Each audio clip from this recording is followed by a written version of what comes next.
साथियों, उत्तर प्रदेश के रामपुर में एक कॉलोनी है जिसे लोग शिव विहार कॉलोनी के नाम से जानते हैं। अब होता यह है कि हर रोज इस कॉलोनी में एक दूध वाला दूध देने आया करता था। इसी तरह 7 अप्रैल 2026 को वो बिल्कुल अपने समय पर इस इलाके में पहुंचता है और एक मकान का दरवाजा खटखटाता है। हर रोज वो उसी मकान में दूध दिया करता था। अब उसने पहली बार दरवाजा खटखटाया तब किसी ने दरवाजा नहीं खोला। उसे लगा कि शायद घर के लोग सो रहे होंगे, इसलिए उसने इस बार थोड़ा जोर से दरवाजा खटखटाया, लेकिन उसके बाद भी किसी ने दरवाजा नहीं खोला। अब ये बात उसे बड़ी अजीब लगी, क्योंकि आज से पहले उसके साथ कभी ऐसा नहीं हुआ था। जब भी वो इस मकान में आता था उसके लिए तुरंत दरवाजा खोल दिया जाता था, लेकिन आज ना जाने क्या हुआ, ना कोई दरवाजा खोल रहा था और ना ही अंदर से कोई आवाज आ रही थी। वो समझ गया कि जरूर कुछ गड़बड़ है, इसलिए वो सीधा मकान मालिक के पास पहुंचा। मकान मालिक से उसने कहा कि मैं कब से दरवाजा खटखटा रहा हूँ, लेकिन आपके किराएदार दरवाजा ही नहीं खोल रहे हैं, जरा जाके देखिए आखिर बात क्या है। मकान मालिक कहते हैं कि ठीक है, मैं आकर देखता हूँ। अब मकान मालिक दरवाजा खटखटाते हैं, लेकिन कोई दरवाजा नहीं खोलता। फिर आसपास के लोग भी वहां पर आने लगते हैं। धीरे धीरे वहां पर भीड़ जम जाती है और फिर सभी मिलकर उस दरवाजे को खुलवाने की कोशिश करते हैं। लेकिन जब काफी देर हो जाती है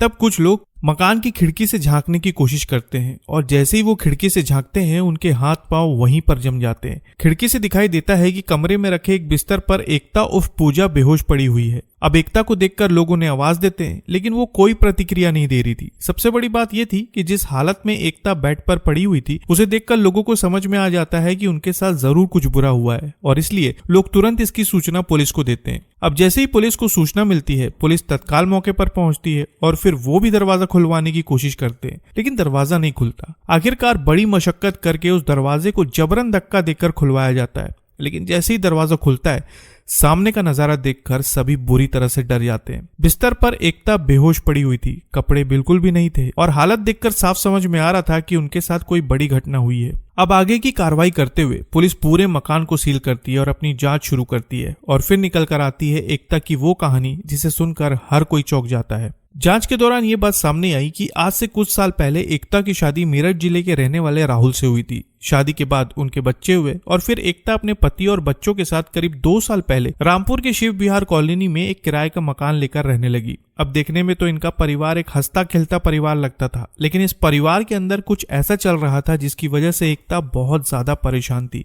एकता असल में पास ही के एक स्कूल में टीचर थी, लेकिन दूसरी तरफ उसका पति राहुल नशे का आदी था। वो नशे में इस कदर डूब चुका था कि पूरा परिवार उससे परेशान रहने लगा था। इसी वजह से उसे कई बार नशा मुक्ति केंद्र में भर्ती करवाया गया, लेकिन होता यह था कि नशा मुक्ति केंद्र जाने के बाद वो कुछ दिनों तक तो ठीक रहता और फिर कुछ समय बाद उसकी वही हरकत शुरू हो जाती थी और इसी वजह से उसे बार बार नशा मुक्ति केंद्र में भर्ती कराना पड़ता था। वहीं दूसरी तरफ एकता किसी तरह से स्कूल में पढ़ाकर परिवार का पालन पोषण कर रही थी, लेकिन फिर इसी बीच इस घर में एक बड़ी घटना घड़ी आती है।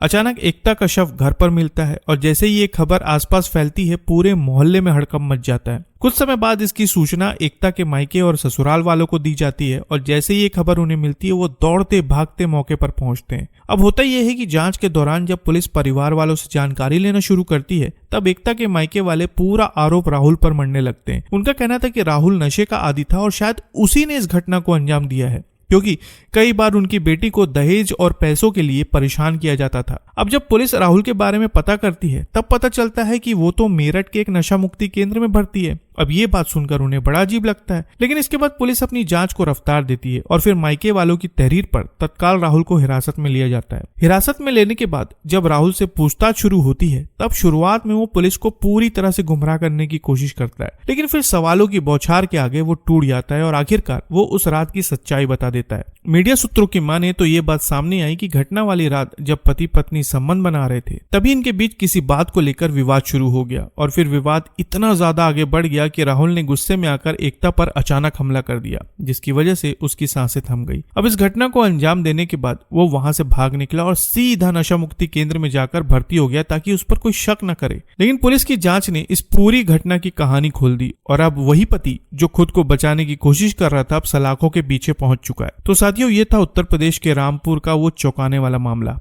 आप इस मामले पर क्या कहना चाहेंगे कमेंट में जरूर बताएं और नई खबरों के लिए चैनल को सब्सक्राइब करना ना भूलें। तो फिर मिलेंगे एक और नई खबर के साथ, तब तक के लिए आपका बहुत बहुत धन्यवाद।